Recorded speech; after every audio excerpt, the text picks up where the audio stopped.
자, 질소 고정을 하는, 이 질소 고정을 위해서, 질소 고정을 하는 세균과 공생을 하는 식물들, 이제 콩과 식물들은 똑같은 맥락이에요. 뭔가 뿌려야 돼. 유인을 해야 되는 거지. 마치, 그러니까 페로몬처럼 동물에서 페로몬, 사람 털에서 전혀 아직 효과가 확인이 되지 않은데도 페로몬 향수를 팔고 있는 이런 세태가 있긴 하지만 일부 동물에서는 그 페로몬이 어떤 짝짓기를 위한 자극, 호르몬으로 작용을, 기능을 하듯이 이 공생 관계에서 상호작용을 유발을 시키기 위해서 어떤 화학물질을 똑같이 화학물질을 뿌려가지고, 그래.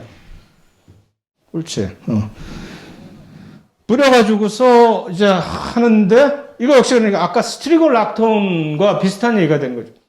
스트리골락톤, 식물이 만들어서 뿌리에서 빡빡 뽑아내서 곰팡아 내게로 오너라 하는 이것처럼, 얘는 누구?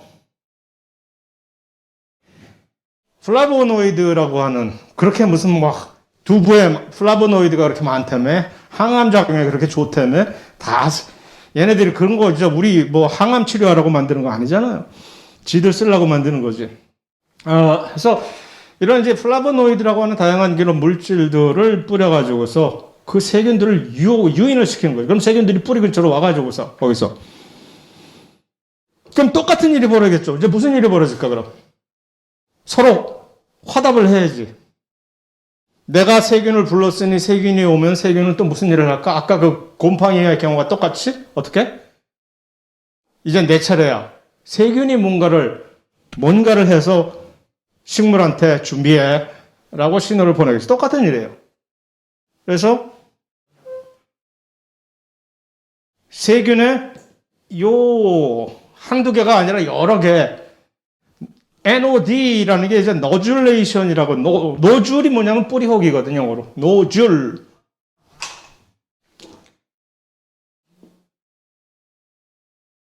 요게 뿌리혹이라는 그 영어예요.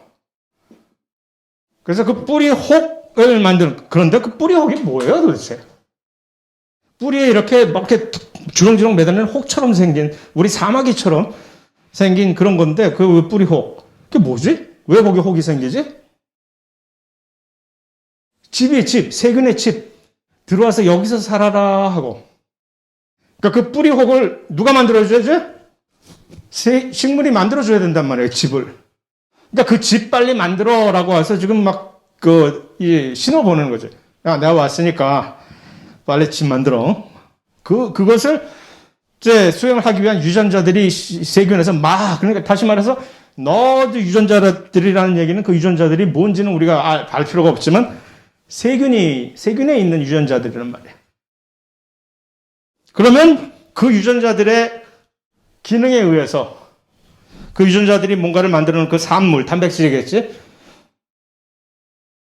그러면 뿌리혹을 만들도록 자극을 한다는 얘기지. 거기까지만. 그러면 식물 뿌리에서는 거기에 화답을 해서 여러 가지 또 유전자들이 발현이 되어서 진짜로 뭔가를 만들겠지.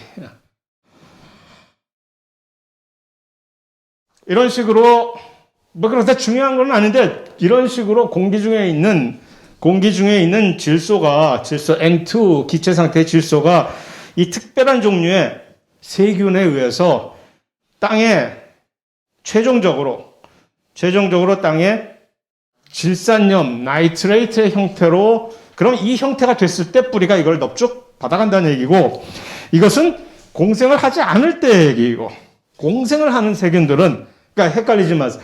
공생을 하는 세균들은 이렇게 하지 않고 이 세균들이 직접 들어가서 이 너줄이라는 걸 만들어가지고서, 왜 집을 만들까? 공생을 하는 그 뿌리혹 박테리아들이 엄청나게 까칠한, 산소가 있으면은 금방 죽어버리거든. 그 특별한 곳에서 산소가 어떻게 해서든 없도록, 산소가 그 근처에 접근을 못하도록 계속 이 노심초사, 이 환경을 유지를 해줘야 뿌리혹 박테리아들이 알아서 그것을 해줄까 말까 하는 거죠.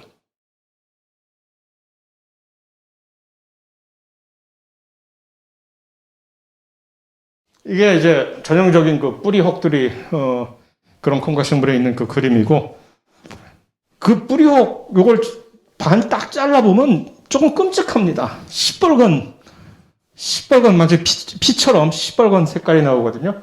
왜 그러냐면 우리가 지금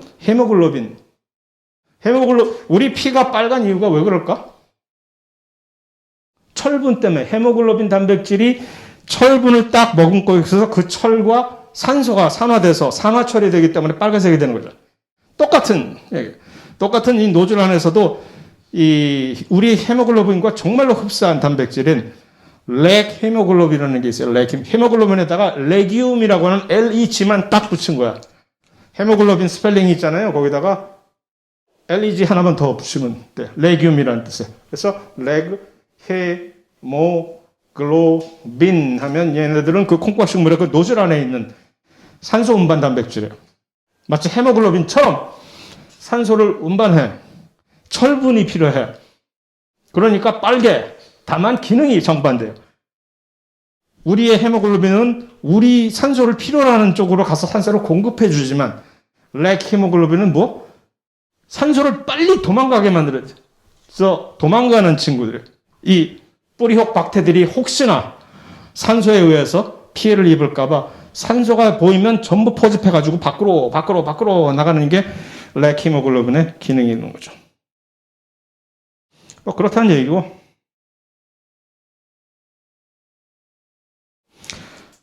그래서 마지막으로 이 둘을 비교를 하면 뭐 둘 다 비슷하게 둘 다 안으로 들어가서 이 콩과 식물의 이 뿌리옥 박테리아든 아니면 이 균사든 둘 다 안으로 파고 들어가가지고 이 안에서 자기들의 특별한 무슨 구조를 만들어서 거기서 이제 공생을 한다라는 그 정도의 공통점이 있다라는 그 정도. 자, 이거는 뭐 그다지 우리가 칭찬하면 우리가 뭐 식물을 모르는데 판단하고 칭찬 뭐 말고 자식할 건 없지만 그런 식으로 이렇게 자가 영양 생물의 특징을 이렇게 표출하는 영양이 아니라 스스로 부여받은 그 특권인 자가 영양 생물을 완전히 포기하고 이런 식으로 고기를 잡아먹는 식축식물이라든가 지난 시간에 얘기했죠. 왜 이들이 이렇게 타락한 천사가 됐는지 땅이 척박하니까 질소가 없고 그러니까 그렇다고 내가 무슨 뭐 딴 콩과 식물처럼 내가 무슨 뿌리옥박대나 공생할 수 있는 것도 아니고 나도 먹고 살아야 될 거 아니냐 하고 이렇게 하다 보니까 그렇게 됐다고 얘기했죠. 그래서 다양한 동물 잡아먹는 고기 먹는 식물들이 있는가 하면 한술 더 떠서 기생충만 있는 것이 아니라 기생식물도 있다는. 이들은 남의 식물에 들어가가지고서 그 위에 껍데기에 붙어가지고서 침투를 해요. 침투. 뿌리까지 나무 원래 있는 그 숙주 식물 속으로 뿌리를 싹 집어넣어가지고서 양분을 쪽쪽쪽쪽 빨아먹고 그냥 붙어서 사는 그런 식물들이 있어요. 농업하는 데 있어서는 꽤 큰 예를 들어서 아프리카 같은 데서 옥수수 농사 짓고 막 그러는데 옥수수 농사 망치면 우리는 다 뭐 큰일 나는데 아프리카의 기생식물이 아주 대표적인 옥수수 잡아먹는 건 아니지만 그런 기생생물들 골치예요. 어쨌든 자 그래서 이 기생식물이 되기 위해서는 뭘 가지고 있는 게 필수적이겠어요? 빨대.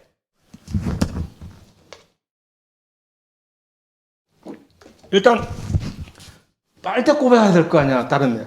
그 빨대 역할을 하는 이것을 뭐라고? 기생근, 기생뿌리. 영어로 허스토리움이라고 하는, 뭐, 영어까지 우리가 뭐, 알 필요는 없으나, 어쨌든 기생근, 뭐 대충 뭔지 알면 되는 거지, 뭐. 그걸 가지고서 직접, 이 뿌리가 그러니까 기생근의 뿌리는 뭐야? 흙에 지금 자리 잡고 있는 게 아니란 얘기지. 어디 자리 잡고 있겠어요? 다른 식물의 표면에 자리 잡고서 그 밑으로 집어넣게 했다는 얘기지. 이거 두 개 지금 여기가 지금 기생근이 여기 보이죠? 들어간 거. 여기도 보이지? 이렇게 이렇게 집어넣고 여기서 물과 양분을 둘 다 얘네들이 빼먹겠다는 얘기지. 기생식물에 두 가지 종류가 있습니다. 기생식물인데 잎이 있어. 잎이 파래. 잎이 초록색이야. 그럼 뭘까? 뭘 우리는 알 수 있어요? 광합성 한다는 얘기지. 그러면 아니 이 자식이 사지가 멀쩡해가지고 이제 국어를 해? 라고 얘기를 할 수가 있는 거지. 또 광합성 할 줄 알잖아. 그런 친구들을 우리는 반기생식물이라고 얘기를 합니다. 해미, 반.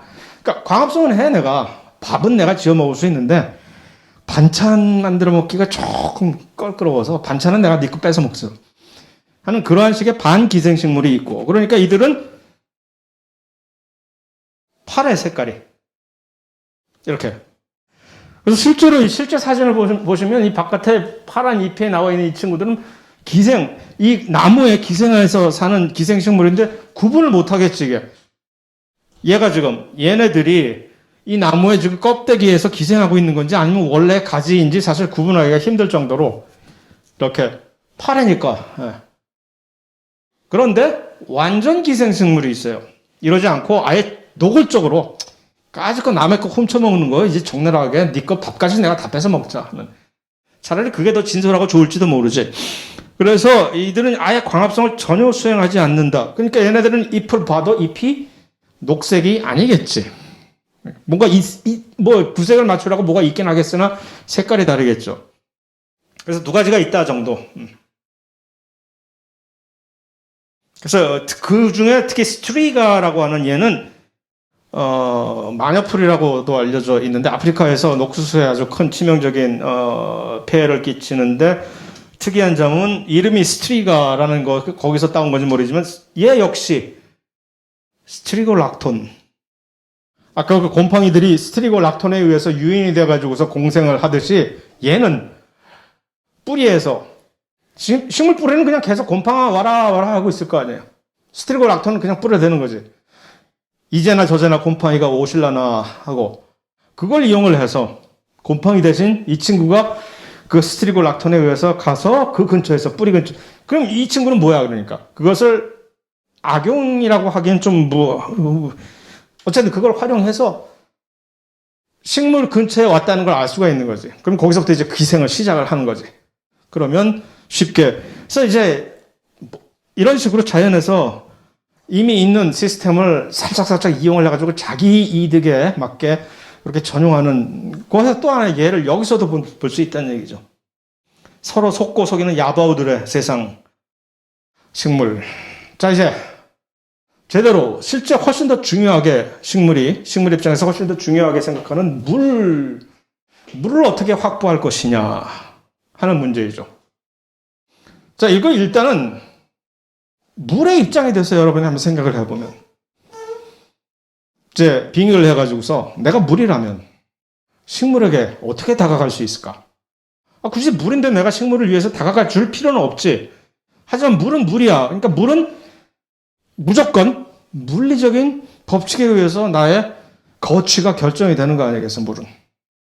그러니까 물은 항상 높은 데서 낮은 데서 흐르고, 또 높낮이가 없는 수평한 곳에서 물은 어떻게 이동을 할까? 어떻게 이동을 할까? 물이 이동하는 데 있어서 법칙이 있을까요? 있어야만 돼, 그래도. 최소한 우리에게 있어서는. 그래야 우리가 물이 어디로 이동하는지를 알아서 거기에 맞게 대응을 하지. 거기서 어떤 개념이 생기느냐? 워터 포텐셜이라는, 수분 포텐셜이라는 게 생기는 거예요. 그러면 물은 포텐셜이라는 얘기는 언제나 항상 높은 데서 낮은 곳으로 가는 거예요. 포텐셜이라는 얘기. 그러니까 물을 움직이게 하는 힘이에요, 힘. 수분 포텐셜을 책에서 보면 뭐 이상하게 정의가 책에서 되어 있는 건지 아니면 네이버에서 정의가 되어 있는 건지 모르지만 이렇게 되어 있어요. 순수한 물을 잡아당기는 물의 전반적인 경향? 뭔 소리야 이게? 무슨 유령이 나타나서 순수한 물을 잡아당기나? 그게 물의 전반적인 경향? 구글에서 찾아봤어요. 구글에서 찾아보면 어떻게 되어 있냐면 워터 포텐셜, 특정 물의 순수한 물에 대한 상대적인 위치 에너지다. 위치 에너지라는 얘기는 뭐예요? 항상 높은 데서 낮은 곳으로 흐르는 거지, 위치 에너지. 그러니까 항상 기준점은 아무것도 존재하지 않는 순수한 물, 증류수에 대비해서 현실적으로 존재하는 여기저기에 있는 자연적인 물은 절대로 순수한 물이 아니잖아요. 그러니까 그 순수한 물과 대비했을 때 내가 그 순수한 물과 서로 맞닥뜨렸을 때 네가 원래 내가 갈래 하는 그 힘을 정한 것이 바로 워터 포텐셜이라는 얘기예요. 수분 포텐셜. 보통 순수한 물을 이길 수가 어떻게 될까? 어떻게 움직일까요? 순수한 물에 대비해서 순수한 물과 내가 딱 맞닥뜨렸다면 누가 올까? 나에게. 내가 갈까? 그로? 아니면 그 순수한 물이 내게 올까? 그 순수한 물이 내게 오겠지. 왜? 나는 뭐 안에 들은 게 많으니까. 그럼 뭐가 생기지? 삼투압이라는 게 생기잖아요. 삼투, 뭐 그런 식으로 해서. 그런 것을 서로 상대적으로 비교하는 그런 것이 포텐셜인데, 그럼 일단 우리는, 그럼 수분 포텐셜은 어떤 요소가 있을까? 실제 찾아보면 수분 포텐셜에 들어가야 될 요소들이 사실 엄청 많아요. 그건 다 쓸데없는 얘기고, 그 중에서 크게 두 가지 우리가 현실적으로 감안을 해야 되는 거야. 두 가지라고 해서 놀랐지. 하나만 있을 줄 알았지. 그 안에 얼마나 염분이 많이 있느냐, 그거 하나만 있을 줄 알았지.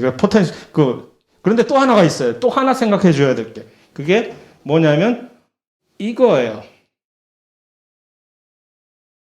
이 그림 보면 그냥 딱 나와. 일단 여기서 요 안에 판막이 있다고 생각했을 때 이것은 무슨 선택적 투과막이 있다고 했을 때 요 점점점이는 용질이고, 솔트, 염분. 그럼 이 순수한 물과 여기서는 게임이 안 되는 얘기지, 그죠? 여기서 있는 물들이 일로 쫙 옮겨가겠지. 그래야 서로 균형이 맞으니까, 이게. 자, 거기까지는 다 좋아한다. 그런데 또 한 가지 요소는 뭐지? 현실적으로, 이 서로 물들이 움직이는 그 공간이 우주처럼 무한 공간이 아니잖아요. 이렇게 모여 쌓여있는 공간이잖아. 그 모여 쌓여있는 공간 안으로 물이 들어온다는 얘기는 그것에 대한 저항력이 생기는 거지. 그 저항력을 어떻게 측정을 할까? 그 저항력을 측정을 하려면 그 위에다 피스톤을 딱 놓고 그 피스톤이 얼마나 이렇게, 이게 바로 그런 압력. 그래서 다시 정리하면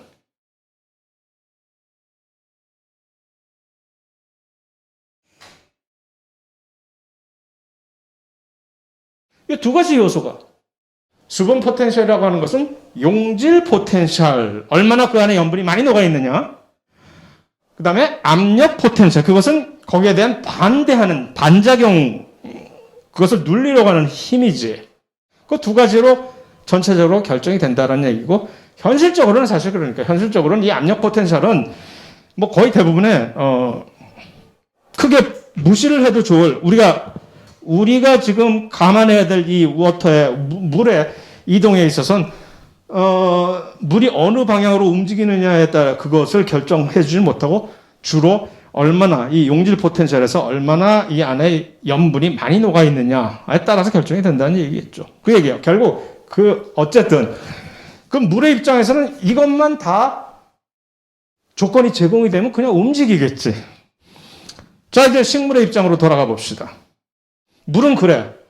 물은 그냥 네가 이뻐서 내가 가는 것이 아니고 어떤 조건만 맞으면 난 가. 식물 입장에서는 물을 어디서 얻어야 되지? 물을 얻을 수 있는 식물의 그 장소는 땅밖에 없잖아. 흙에서 얻어야만 돼. 그러자면 어떻게 해야 되지? 흙 속에 있는 물을 내가 끌어올리기 위해서는 나는 어떻게 해야만 될까? 라는 얘기가 됐지. 그럼 내 안에 있는 이제 워터 포텐셜을 낮춰야 돼, 높여야 돼? 낮춰야지. 그래야 그쪽에 있는 물이 안으로 들어올 거 아니야. 그래서 일단 그것을 가능한 한 이제 해결을 해줘야 되고. 그러니까 기왕이면 안에다가 뭔가를 많이 채워놔야 되고, 용질을. 그래야 들어올 것이고, 물이. 두 번째는 아무 의식 없이 그냥 무조건 들어와라. 아무 대책 없이. 그럴 수는 없잖아. 어떻게, 들어온 물을 어떻게 어디까지 보낼 건지를 다 미리 계획을 해야지. 최소한 처맞기 전까지는. 알고 계획이 있어야 될까요? 그래서 어디까지 어디까지 보낼 거야? 식물이라면 여러분들이. 물을. 어디까지? 최소한 나의 저 끝까지 그래서 광합성을 막 하고 있는 그 끝까지는 올려줘야 될 거 아니에요. 그러니까 그 두 가지를 얘네들이 정말 잘 계획을 해서, 물론 얘네들이 뭐 태어날 때부터 그걸 열심히 학교 가서 배워서 계획해서 하는 것은 아니나, 오랜 장구한 진화 과정을 통해 가지고 그것들을 다 수행할 수 있는 자들만 살아남아서 이렇게 지금 되고 있다라는 걸 안 다음에, 그러면 이제 물이 들어갈 때, 땅속에서 식물 안으로 물이 들어갈 때 크게 두 가지 경로로 들어간다라는 것을 여기서 얘기할 때가 왔어요.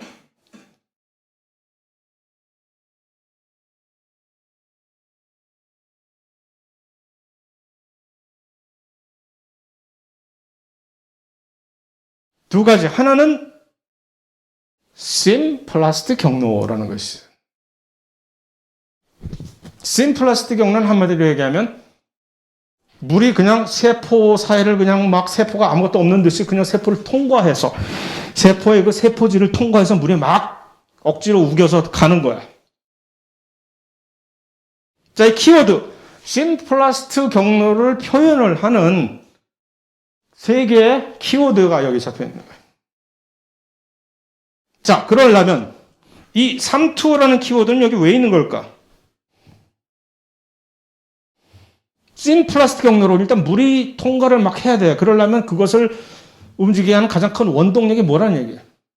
삼투에 의해서 물 안에 세포, 식물 세포 안에 있는 그 삼투압이, 그래서 그 바깥에 있는 물이 안으로 들어올 수 있게끔 용질 포텐셜을 충분히 낮춰줘야 된다는 얘기죠. 이걸. 그래서 그 삼투압이, 삼투라는 현상에 의해서 이것이 크게 좌우되는 거지. 심플라스트 경로는. 이게 안 되면, 삼투가 없으면 이동 못 하는 거야. 두 번째는, 이것은 들어봤는지 안 들어봤는지 모르겠으나, 일반 생물 1에서 2고 혹시 들어본 일이 있어요? 아쿠아포린? 얘가 아쿠아포린이에요. 세포막의 단백질이야. 수송 단백질이에요. 근데 이름이 아쿠아포린이야. 보통 단백질은 돌림이 IN으로 끝나요. 히모글로빈, 무슨 인슐린, 뭐 전부 인으로 다 헬린이, 헬린은 이런 식으로 모든 단백질들은 IN으로 끝나는데 포린이야, 포린. 포린이라는 단백질은 사실 수송 단백질을 얘기하는 거야. 그런데 아쿠아, 뭐지? 아쿠아, 물이라는 뜻이지. 물을 이동하는 수송 단백질. 물을 이동한단 말이야? 물은 그냥 세포막을 통과하는 줄 알았더니 아니야. 물론 통과할 수 있지만 힘들어. 왜? 물이 왜 세포막을 통과하기 힘들지? 물이 극성이잖아. 물이 기름이나 무슨 뭐 콜레스테롤처럼 기름이라면 그냥 막 통과하겠지만 물도 사실은 극성이잖아요. 그러니까 사실 물 세포막 제대로 잘 통과 못해. 그럼에도 불구하고 물이 세포막을 잘 통과할 수 있는, 원활하게 통과할 수 있는 이유는 얘네들 때문에. 얘네들은 물만을 전담해서 다른 친구들은 절대 못 들어와. 출입금지, 물만 들어와. 물을 수송하는 이 수송 단백질이 동식물, 균류 할 거 없이 전부 쫙 깔려 있어. 아쿠아포린이 사실은 세포막에. 여러분들의 콩팥에 얼마나 많은 아쿠아포린이 있는지 모를 거예요. 그런데 문제는 그 콩팥에 있는 아쿠아포린이 누구에 의해서 활성이 저해받느냐 하면은 알코올에 의해서 저해받아. 진짜. 그래서 술 마시면 화장실을 빨리 가고 싶은 거예요, 자주. 왜냐면 이걸 재흡수를 해줘야, 콩팥에서 물을 재흡수를 해줘야, 그런데 아쿠아포린이 제대로 작동을 못하는 거라 지금 알코올 때문에. 그래서 그런 것처럼 누구나 다 가지고 있어. 식물 뿌리도 아쿠아포린을 엄청 가지고 있습니다. 그래서 이 아쿠아포린들이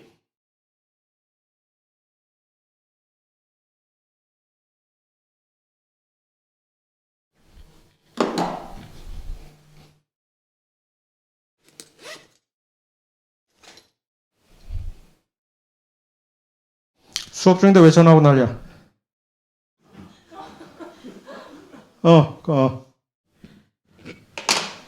미안합니다.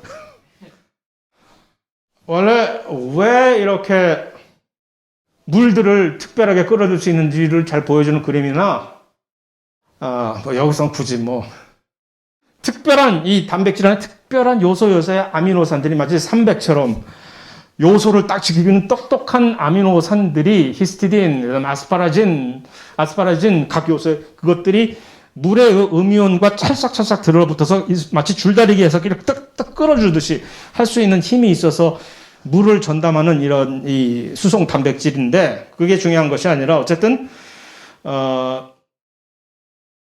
아쿠아포린이 그러니까 매우 중요한 역할을 한다라는 얘기죠. 세포막에 아쿠아포린들이 쫙 있으면서 뿌리세포에 물들이 들어갈 때, 물은 일단 들어가고자 하는 그 원동력은 물리적인 힘으로 삼투압이라는 얘기죠.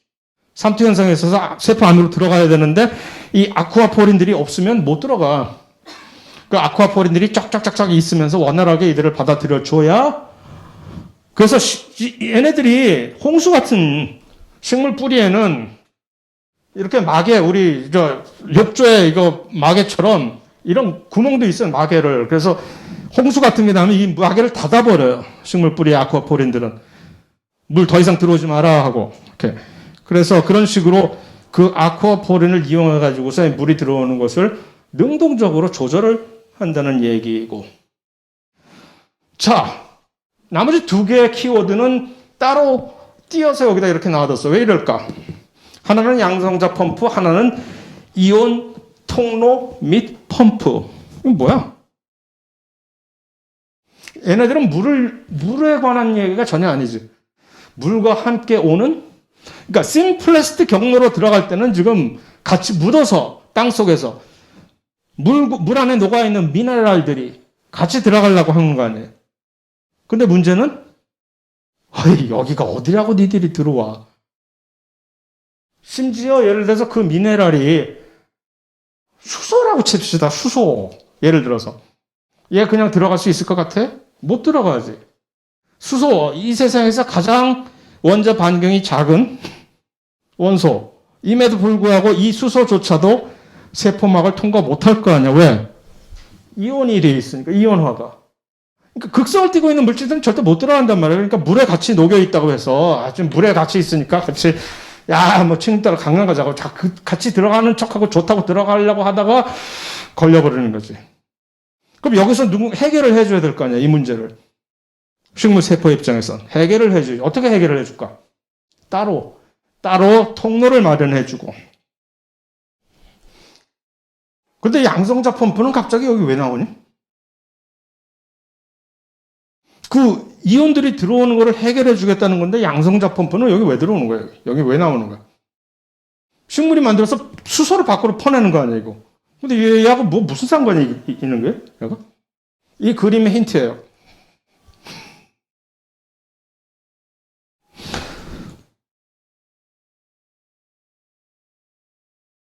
일단 이 그림에서 세 가지 종류의 다른 수송체가 세포막에 있는 거에 보이죠, 좀 이거. 하나는 포타슘 채널이라는 거. 자, 채널과 펌프의 차이점이 뭐였죠? 일반 생물학 1에서 ATP의 요구.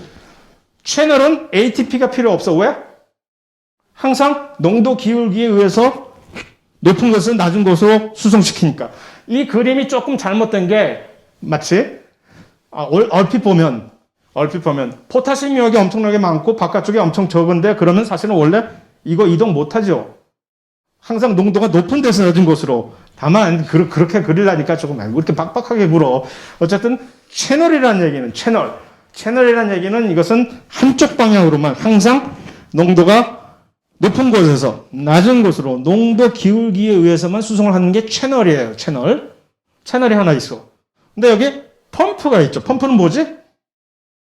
반대로 농도 기울기에 역행을 해서 여기 수소이온 농도가 저기보다 적은데도 불구하고 계속 힘을 써서 ATP를 써서 밖으로 퍼내는 게 펌프잖아요. 그죠? 이게 있고, 얘는 뭐냐? 세 번째가 힌트예요. 이 세 번째가 바로 왜 양성자 펌프가 지금 이 이온들을 세포 안으로 집어넣는데 기여를 하는지에 대한 힌트가 여기. 그림을 보면 금방 나오지?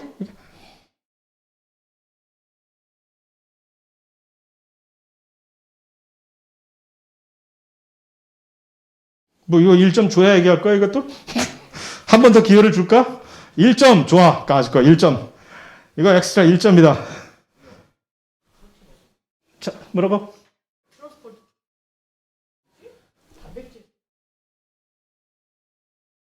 아, 단백질, 아미노산 같은 거 수송할 때 이름이 트랜스포트 프로틴이라고 되어 있는데, 이제 이 그림을 보면, 이 그림만 보면 지금 얘가 어떤 식으로 일을 하는지. 그래서 왜 여기서 내가 좀 전에 얘기한 양성자 펌프가 여기에 같이 끼어들어야 되는, 그게 지금 나온다는 얘기지.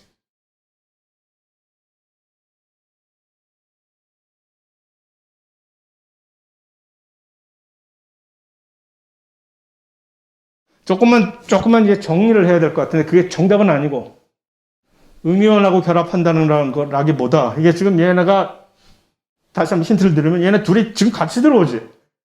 같이. 왜 같이 들어올까? 뭐가 부족해? 양성자가 부족하다. 자, 이 수송체의 원래 목적은 뭘까? 얘가 지금 수송하고자 하는 원래 목적은 누구예요? 수소일까? 염소일까? 염소 맞아요, 염소. 근데 왜 이런 식으로 할까? 염소 그냥 오면 되지. 근데 염소의 농도가 여기가 더 많아, 만약에. 바깥보다. 그런데도 염소를 지금 안으로 끌어들이고 싶어.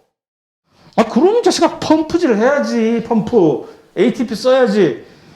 치졸하게 돈 쓰기는 싫다는 거지. 치졸하게. 돈 안 쓰고, 어떻게 한번 숟가락 하나만 얹고 혹시 안 될까?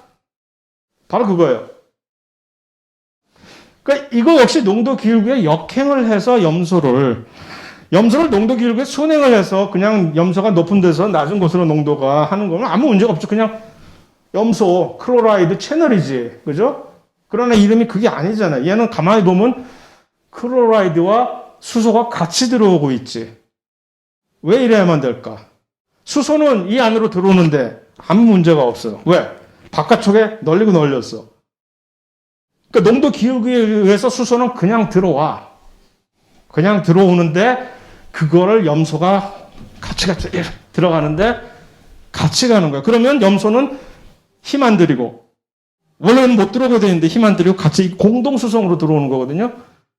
이거 여기서만 보이는 아주 특별한 예가 아니라 사람에도 이런 비슷한 기전이 있고 사실 일반 생물학 이래서 이거 다 했을 텐데 이런 식으로 우리는 소듐 이 수소 우리는 양성자 펌프가 없어. 사람은 동물은 있는데 이런 데다 안 쓰지. 있긴 한데 소듐이 나트륨이라고 알고 있는 여러분들이 소듐을 이런 식으로 밖으로 뽑아내가지고 나가는 것들을 들어오는 거를 기화로 해서 설탕을 같이 들어오게 만들어. 우리는 식물 같은 경우는 이 양성자 펌프를 이런 식으로 들어오게 해서 설탕이 같이 들어오게 한다든가 하는 식으로. 그래서 공동수송을 이런 식으로 이 특별한 여기서는 얘가 염소 이온이 되는데 염소 이온이 지금 농도가 이게 지금 이제 농도 기울기 역행을 해서 들어와야 돼.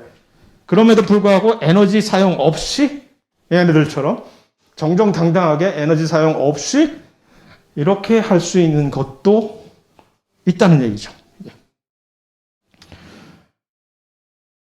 자, 심플러스트 경로의 마지막 키워드는 원형질 연락사입니다.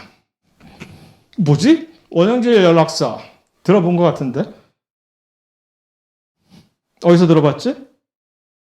안 들어봤어요? 플라즈모데스마타라고 하는? 식물들 간에, 동물들 간에, 동물. 그거는 들어봤어요, 그럼?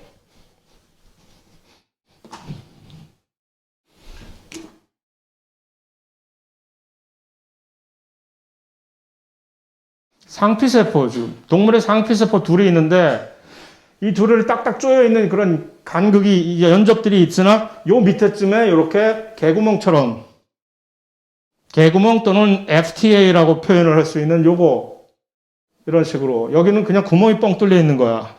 이 이름이 동물에서 이걸 간극 연접 영어로 갭 정션이라고 하는 단백질들이 마치 쇠기둥 박듯이 탕탕탕탕 6개가 들어가가지고 구멍이 뻥 뚫리면 이 사이로는 이 구멍 사이로는 개구멍 생각하면 돼. 개구멍 사이즈만 맞으면 대충 그러니까 원래 이 물질이 여기서 보듯이 물질이 세포막을 이동한다는 게 얼마나 까다로운 일이에요.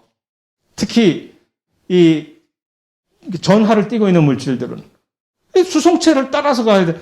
그거 좀 너무 그렇게 빡빡하게 살 거 없잖아. 왜 그래 우리끼리. 그래서 여기다가 살짝 그런 것들을 마련해 두는 거지. 이제. 여기서는 웬만한 크기의 물질들은 그냥 서로 무사 통과할 수 있게끔. 응? 그러니까 여기 이렇게 수송 단백질이 있으면 빡빡하게도 굴지만 이렇게 숨 쉴 구멍도 이렇게 야 우리 숨 좀 쉬면서 살자고 이렇게 빡빡하게 굴어. 이게 다 사는 건데 이게 동물에서는 이게 간극 연접이에요. 이와 같은 똑같은 기능을 하는 식물에서의 상대 이게 뭐니? 이름이? 그게 바로 원형질 연락사라는 거지. 다만 식물에서 그 원형질 연락사가 다른 점은 이렇게 단백질이 이렇게 구멍을 뚫어준 게 아니라 지질이 그러니까 소포체가 활면 소포체가 저기 우리 저 여기다가 양탄자 같은 거 있으면은 엘리베이터 문 닫히려고 할 때 바로 딱 갖다 끼워 놓으면 엘리베이터 문 안 닫히잖아요. 그런 것처럼 활면 소포체가 중간에 이렇게 뜩 끼어가지고서 두 세포 벽 사이를 끼어가지고 이렇게 걸쳐놓고 있으면 그 틈이 생기잖아. 그것을 원형질 연락사라고 해서 그 사이로 물질들이 이렇게 왔다 갔다 하는 거예요.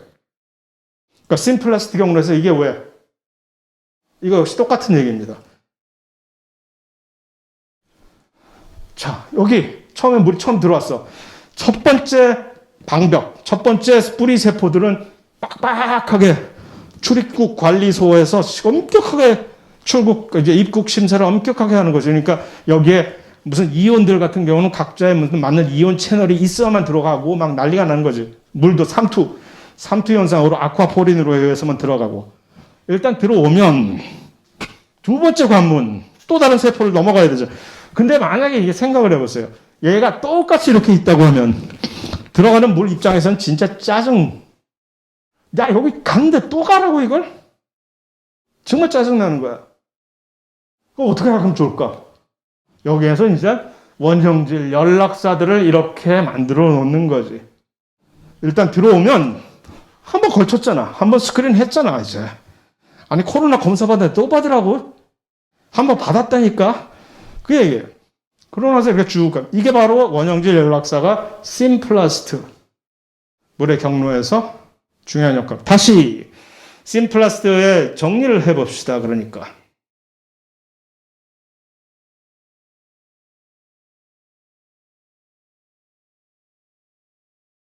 물이 세포질을 통과해가지고서 이동하는 게 심플라스트 경로란 말이에요. 그죠? 그러기 위해서는 세포 안에 삼투가 이미 형성이 돼 있어야 되고, 그래야 물이 들어오고, 그죠? 그 다음에 그 삼투를 따라서 그냥 세포막을 무대뽀로 들어가는 게 아니에요. 요 아쿠아포린들을 통해가지고 원활하게 쭉쭉쭉쭉 빠져 들어가는 거지. 그게 세 가지의 키워드라고 얘기를 할 수가 있고. 그런데 이제 그 와중에 물에 녹아있는 이온들은 어쩌라고. 그 이온들은 따로 엄격한 입국 심사를 받아야 된다라는 얘기입니다. 예를 들어서 이런 이온 통로 같은 것들이 있어야 되지. 그런데 어떤 특별한 이온의 경우에는 양성자 펌프가 들어오는 걸 좀 도와준다라는 얘기지. 내가 농도가 조금 해서 좀 들어가기가 애매한데 그럼에도 불구하고 양성자 펌프가 이렇게 간접적으로 공동 수송을 통해 가지고 도와주겠다라는 얘기이고, 마지막으로 원형질 연락사의 역할은 일단 그렇게 첫 번째 관문을 통과한 물들이 두 번째, 세 번째 차례의 세포들을 통과할 때는 훨씬 더 원활하게 이것을 통과할 수 있게 해준다라는 얘기입니다. 자, 그것은 심플라스트 경로의 얘기고, 아포플라스트라고 하는, 에이포플라스트라고 하는 요것은 아까 우리가 균군 균사가 이렇게 식물 뿌리로 들어갈 때 공생할 때 얼핏 슬쩍 봤을 거예요. 어떤 균사들은 식물 안으로 안 들어가지. 바깥쪽에서 방공 식별 구역만 이렇게 배회하지. 걔네들이 바로 요 아포플라스트 경로에만 있는. 그러니까 이들은 그림으로 보면 여기입니다. 이게 지금 심플라스트 경로예요. 여기. 아포플라스트는 뭐지? 요 틈새 사이로 이렇게 배회하는. 마치 고속도로에서 갓길로 얌체처럼 갓길 주행을 하는 녀석들. 차선 안 지키고 갓길로 쉥 하고 하다. 그런데 그들의 운명은 어떻게 되지? 갓길로 주행하던 녀석들 다 어떻게 됩니까? 나중에 가다가 잡히지. 이렇게 편법을 쓰는 녀석들은 잡힌단 말이에요. 여기서도 누군가가 좀 잡아줘야 되겠지? 어떻게 잡을까? 그러니까 이거는 에이포플라스트를 이렇게 가는 거는 물이 그냥 식물이 뭐 일부러 이렇게 에이포플라스트를 마련해 물 빨리 들어오라고 해준 것도 아니고 식물 자체가 원래 세포 벽과 세포 이 틈 내에 틈이 있잖아요. 그 틈을 에이포플라스트라고 하는 거야. 그 틈을 물이 그냥 쭉 가다 보니까 그 틈을 그냥 쭉 들어가는 거지. 뭐 어쩌겠어 이거야. 근데 식물의 입장에서는 이렇게 되면 뭐 어쩌가. 물이 빨리 들어가서 좋긴 한데 물이 그러니까 이런 데를 엄격하게 이런 무슨 뭐 아쿠아포린 같은 데 통과하고 뭐 하지 않고 여기는 아무나 그냥 훨씬 빨리 쉽게 들어가니까 좋긴 한데 물이 특히 부족할 때는 좋은데 한 가지 염려스러운 것은 누가 여기 뭐가 들어있는 줄 알고 이 함부로 무사 통과를 시켜. 두 번째는 공정과 상식에 어긋나잖아. 이거 왜 불공정하게 지들은 이렇게 막 들어와. 그래서 이걸 누군가가 나중에 막아줘야 된단 말이야. 그래서 요 막는 요 마지막 이 보루가 카스파리선이라고 하는 영어로 캐스페리안 스트립이라고 하는 게 있어요. 식물 뿌리 보면 얘 중중 가다 보면 여기에 저기 내초 바로 앞에 뭐지 그게 이름이 내피 요 내피라고 하는 뿌리 이렇게 큰 표피가 있고 안쪽에 물관부가 제대로 있기 전에 겉껍데기 요거를 내피라고 하잖아요. 요 내피쯤에 들어오면 여기에 딱 기다리고 있어 이제 이들이 차단벽이지. 차단벽인데 방수 차단벽이요. 뭐, 누가 방수를 할 수 있을까? 지질이 방수를 시킬 수 있잖아. 그러니까 두꺼운 지질층하고 더더군다나 두꺼운 리그닌 같은 것들로 이렇게 왁스 코팅 같은 걸로 해서 여기를 꽉 막고 있는 거라. 이 세포 바깥쪽을 이런 식으로 이렇게 딱 막고 있으면 에이포플라스트로 들어가던 물들이 여기 콱 막혀버리는 거지. 이제. 더 이상 차단벽이 있으니까. 그럼 이제 더 이상 못 들어가는 거지. 이게 아주 참 작전은 정말 교묘하게 잘 짠 거예요. 이게 처음부터 막지 않고 처음에는 그냥 막 들어와 해서 막 좋다고 들어갔다가 이제 어느 순간 결정적인 순간에서 딱 거기서 잡아버리는 그게 바로 이제 카스파리안 선이라고 하는 캐스페리안 스트립이라는 것인데 그러면 여기까지 왔던 물은 어떻게 하냐? 되돌아가나? 빠꾸 해서 도로 나가나? 그럴 수는 없잖아 이제. 그럼 어떻게 될까 이들은? 여기까지 왔다가 캐스파리안 스트립에 막혀버린 이 물들의 운명은 이제부터는 어떻게? 이제부터는 차선 지켜야지. 갓길로 가다가 이제부터는 차선 지켜서 가야지. 그 차선 지켜서 가는 게 어디? 심플라스트 경로가 되는 거예요. 그러니까 거기까지 딱 갔다가 그제부터는 에이 뭐 됐다 하면서 이제 심플라스트 경로로 들어가는 거지. 그러면 식물 입장에서는 이제부터는 뭐 어떻게? 검사하는 거지. 하면서. 그래서 그런 식으로 물을 이렇게 조절을 하는 작용을 제공을 해주는 것입니다. 자, 거기까지 물. 더더군다나 물은 이제 그 다음에 물이 그럼 어떻게 꼭대기까지 올라가느냐 하는 것인데 지금 우리가 여태까지 본 무슨 뭐 에이포플라스트, 심플라스트 경로는 결국은 어디까지 본 거냐면 땅에서 뿌리를 통해 가지고서 뿌리의 중심부에 있는 물관부까지 도달하는 거기까지 경로만 본 것이에요. 그럼 이제 그 다음 두 번째 문제는 뭐가 되지? 얘네들이 어떻게 저 꼭대기까지 올라가느냐라는 거죠. 그것은 이제 다음 시간에 해야 되겠지? 다음 시간에 나머지 부분은 이제 시간이 아직 5분이나 남았네. 그럼에도 불구하고 조금 일찍 끝내고 다음 시간에 이 나머지 부분과 또 새롭게 올려지는 강의 자료 같이 통합해서 같이 나가도록 하겠습니다. 나갈 때 그 아까 출석 용지 드린 거 한 장씩 내고 가시면 돼요.